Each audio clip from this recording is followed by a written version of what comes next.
Nuestro segundo entrevistado es Andrés Reggiani. Él es doctor en Historia por la State University de Nueva York, profesor investigador del Departamento de Estudios Históricos y Sociales de la Universidad de Itela, profesor investigador invitado de la Escuela de Estudios Avanzados en Ciencias Sociales de Francia, ex becario Tocqueville, Fulbright y del Social Science Research Council. Escribió, entre otros, los libros Alexis Carrel y la sociobiología de la declinación, Francia en la era del fascismo e Historia mínima de las políticas raciales en América Latina.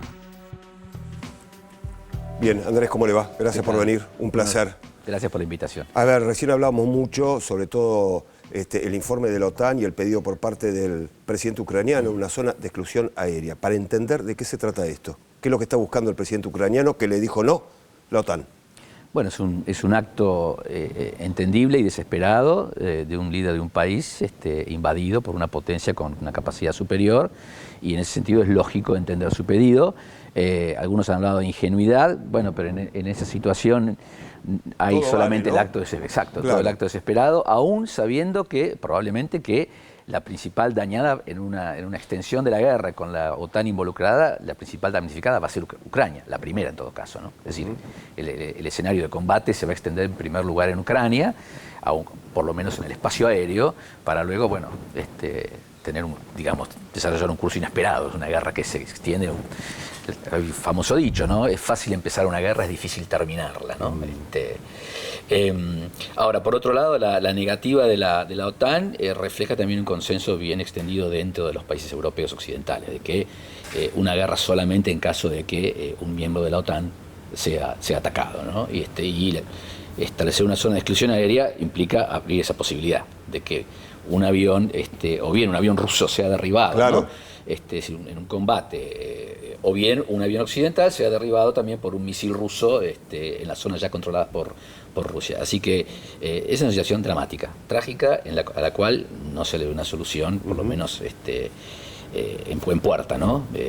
Sobre todo porque justamente el comienzo de una guerra con víctimas ya endurece mucho más las posiciones, en el sentido de, bueno, vamos a volver hacia atrás. ¿En qué situación? En la misma que estábamos antes con los muertos, ¿no? Eso ha llevado en muchos casos a extender las guerras, en el sentido de, bueno, luego del costo de esta guerra para nosotros tenemos que salir con algo para mostrar a nuestro pueblo de que valió la pena el sacrificio. Y por lo tanto, como todavía no se ha logrado ese... Ni Ucrania ni Rusia tienen mucho para mostrar, ¿verdad? No. O en todo caso tiene un poquito más Rusia que Ucrania para mostrar, ¿o no es así? Bueno, desde el punto de vista de la imagen, evidentemente está claro que Rusia ha salido enormemente deteriorada, ¿no? La imagen rusa en cualquier lugar del mundo, más allá de la posición adoptada por los países ¿no? que ante la resolución de las Naciones Unidas, aún los que se abstuvieron, ¿no? La posición de Rusia, evidentemente, ya sea por una falla de cálculo, como se dijo anteriormente, cual yo creo que sí, que Putin ha fallado en el cálculo de qué podía ser o qué iba a ser Europa Occidental. Estaba muy extendida la opinión en Rusia de que, bueno, los países ricos, los países prósperos, no arriesgan una guerra, sobre todo allá lejos, ¿no? No es tan lejos. Ucrania, la frontera de Ucrania está de la frontera alemana como Buenos Aires de Santa Fe, de la ciudad de Santa Fe, para que tengamos una idea. Es decir, en Alemania ya hay mucha preocupación porque, bueno, todavía no se escuchan los estruendos, pero, digamos, los vientos de guerra, ¿no?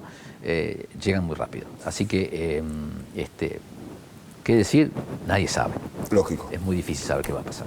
Andrés, un poco en la postura esta de, bueno, como Ucrania no pertenece a la OTAN, la OTAN no responde o no va a responder, este rechazo de la exclusión aérea.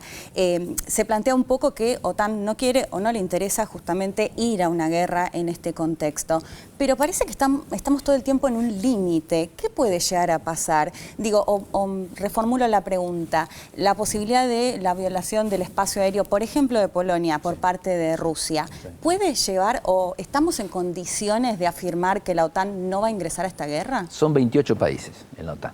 Entonces, es muy difícil, a partir de una suposición que estás haciendo, que es lógica, ¿no?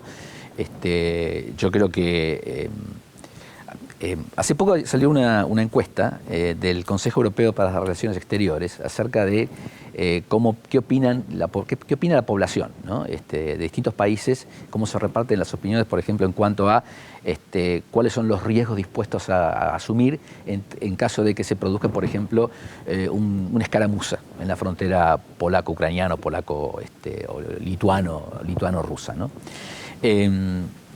Y ahí las opiniones están bastante divididas, ¿no? Los países del este se dividen tanto geográficamente como generacionalmente. En algunos países son los más jóvenes, caso de Francia y Alemania, los que estarían dispuestos a intervenir militarmente en el caso de y pagar cualquier costo en el caso de que un miembro de la OTAN sea agredida. Mientras que en esos dos mismos países las generaciones más viejas, ¿no? Los más ancianos que todavía tienen un recuerdo de la Segunda Guerra Mundial, adoptan una posición mucho más cauta. Al revés de los países del este, en donde los jóvenes, los miembros del este de la OTAN, ¿no? parecen identificarse mucho más con muchos coetáneos dentro de Ucrania, ¿no? que son los que han manifestado a favor o que han votado a Zelensky, mientras que los más mayores, que sufrieron mucho más la Segunda Guerra Mundial, justamente porque la Europa del Este fue muy castigada durante la Segunda Guerra como resultado de la ocupación alemana y después del avance soviético hacia el final, adoptan también una posición tan cauta como,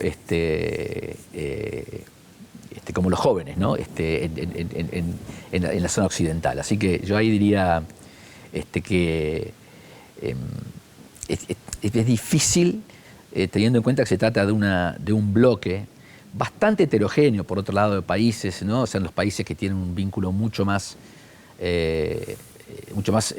cercano a los Estados Unidos, como son los países del este, que Washington empujó para que ingresaran después de la caída del comunismo, y los países occidentales con una política que han tenido históricamente una política exterior un poco más independiente, caso de Francia, por ejemplo, o incluso Alemania, en el pasado, donde ahí hay por momentos, en particular en la era Trump, ¿no? un intento ayudados por el propio Trump, ¿no? de distanciarse de la política norteamericana. Entonces yo creo que ahí hay que ver en cada situación puntual cuáles van a ser las posiciones. Lo que yo veo es un consenso, lo que existe es un consenso bastante amplio, y esto es lo que una de las fallas de cálculo de Putin, ¿no? Cómo consolidó, ¿no? cohesionó la OTAN en un momento que hasta no hace mucho se hablaba de, bueno, Europa no tiene una política exterior propia, la Unión Europea no tiene un ejército propio, no tiene una política exterior propia, hay permanentes intentos de escabullir un poco, ¿no? el bulto, en el sentido de, bueno, lo que ocurrió ahora, que me parece un dato fundamental, y es el rearme alemán, ¿no? Es decir, la decisión de Alemania en un gobierno de centro-izquierda de dar vuelta a una página. Y que significa esencialmente un rearme, una inversión de 100 billones de euros, ¿no? para la modernización de un ejército, de una Bundeswehr, que algunos decían, bueno, el ejército es un circo esto, ¿no? Es un ejército que no está en condiciones, algo que no se veía desde la época de Adenauer, en 1955, cuando Alemania Occidental reingresó, ¿no? como ejército, ¿no? en la OTAN, ¿no? En el contexto de la Guerra Fría, ¿no? Bueno, acá tenemos otra vuelta de página central, y que para muchos, digamos, hace, ¿no? Pone un poquito la piel de gallina. Pero yo estoy contestando tu pregunta, yo creo que habría que ver efectivamente, ¿no? cuál es la situación creada, ¿no? Y tratar de verla lo más objetivamente, en el sentido de tratar de no leer, de distanciarse un poco de los medios de información más masivos, ver un poco qué es lo que ha ocurrido y siempre buscar la solución negociada. Sin duda. Aun cuando se produzcan víctimas, porque nuevamente, ¿no? Si al golpe sigue el contragolpe, bueno, estamos ante un escenario extremadamente sombrío, ¿no? Andrés, un placer. Gracias por haber venido. Gracias, Trimby. Muy